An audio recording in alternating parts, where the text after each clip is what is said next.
زویا ته ماله خفه خو نه یې که نه؟ نه یې خفه؟ نو بیا ستا د قبر دا بوټي ولې مړاوي دي؟ زه خو هر سهار هر ماښام دې ته اوبه اچوم. ما ته پته ده ته مانه خفه یې. زرینې خو رښتیا ته خو زما اواز نه اورې.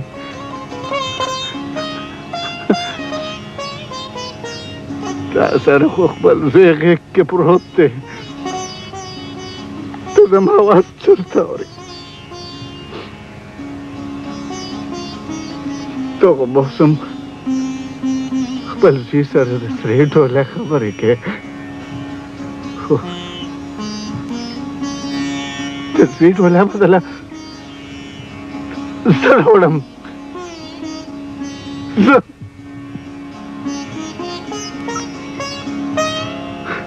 ستا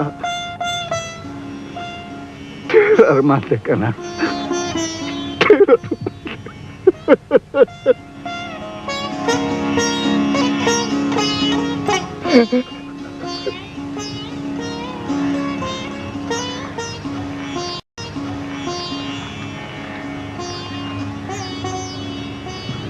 خانمیره راځه راپاسه چې ځو.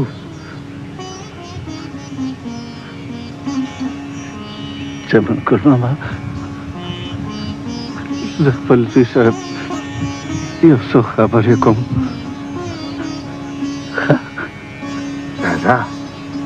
راځه راپاسه چې ځو. راپاسه چې ځو. راپاسه. د رحمان بابا یو شعر دی، مړی چا دي ژوندي کړي په ژړا، ستا د ښځې او ستا د زوی به پوره راغلی به. راځه چې ځو. راځه.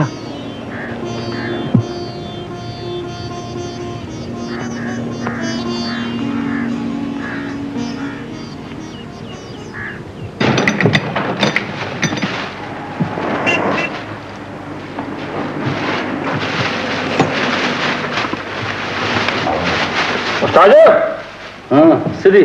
وګوره که نه دا کپړه مې څنګه وګنډله؟ لاس دې ښه ښایسته دی ښه. او هینې دلته یې لږه بخای ککه کړې ده، لږ خیال ساته. اصل کې استاد چې دغلته مچ ناست و که نه، نو بخۍ مې کږه کړه، ما یې خون مې د غاړې نه شي، نو هغه مچ هم پاڅېدو، بس بخۍ مې رانه کږه شول. خیر وساده ګله د یو مچ دپاره دې بخۍ کږه کړه. ګوره بچو کپړو ګنډلو کې نور اسم نشته، صرف صفایي ده صفایي. او ښه ده استاد.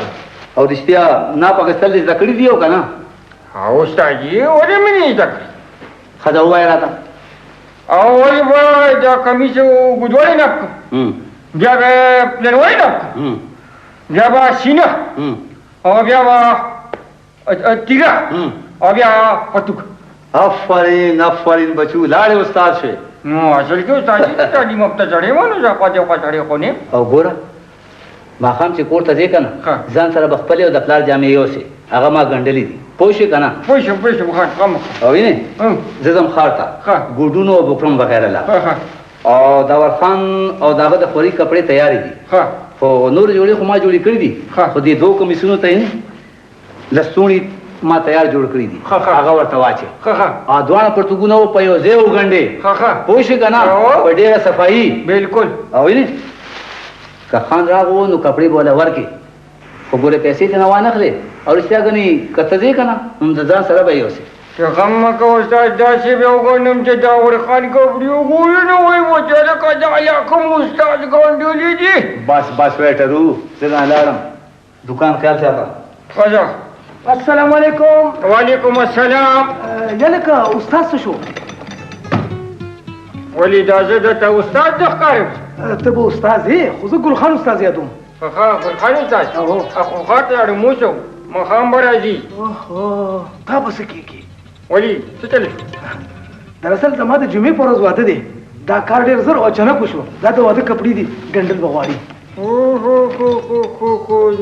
توار ګونه چا سمبج یا لکه دا خو دې لګي روزي پاتې تا واده ته یا نو زه کپړې خو بدل وکړم خو دا راځي ته وایې روزي وړي وچی څنګه راوړي مړه هیڅ پکې نشته په مټای واده دی دراصل زما خواخي بیمار ده مرګي حالته هغه وایي چې زما د مرګ هیڅ پته نه لګي هغه وایي زما د سترګو وړاندې زما د لور واده وشي بس دا خبره ده بس چې دا خبره ده نو بس ماړه ماښامه پورې به دله کپړې وګاڼیم ښه نو ګنې ماښامه پورې به زما کپړې تیارې شي مړی بېغمه ته چې ما ته ته ووایي نو بس بېغمه شه که نه ځکه ښه هم دا کپړې واله که نه خو ګوره په کالو کې به ډېر ښه پوکرم لګی ګورې د واده جامې دي استاد سورې مړی نو چې بس استاد دې راته ووایي قسم به خدای داسې کپړې جلې وګاڼم داسې کپړې جلې وګاڼم چې بس هم جنټلمن به مو ښکارېده ښه بس ځمه که نه نور کارونه ترسره کړم ماښام به راځم دا پمن السلام علیکم دا ته ما داسې کپړې جلې وګاڼم چې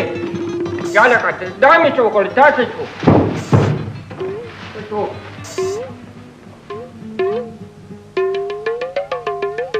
ما خو دا ډاډو نه پوهنې غوښتو نو لکه چې ما نه هېر شو نو تا به راته یاد کړی و کنه پرېږده مړه زره چې بس پوهېږه چې په لوړوالي خو زما مړولو که نه ما نه خو یو سبق خو دیو ما چې مړه وایي ځان ځان پوهلم و سبق به ورسره زیات کړم ګرانه خبره خو نه پیچراله منه داسې ولې ګرانه خو نه ده چې دې اوس ما د اول به سیلاب کوم ما د کمیزو اوږدوالی به ناپ کوم ښه او که نه چې کمیز څنګه ناپ کېږي خبره که الټه خو نه ده ده که نه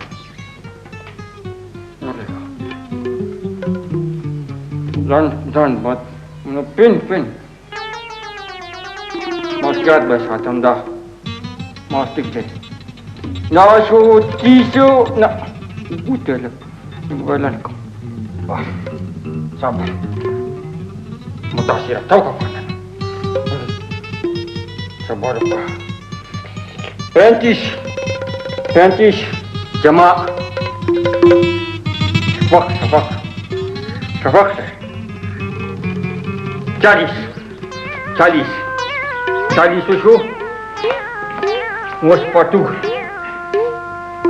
پټوګو کوم دی خدای دې بخا یو پنسا بس مړه بس پورې کا تورې کا مړه سومره ګران کار خو نه ته دغه دی بس وشو خدا دا څه په دې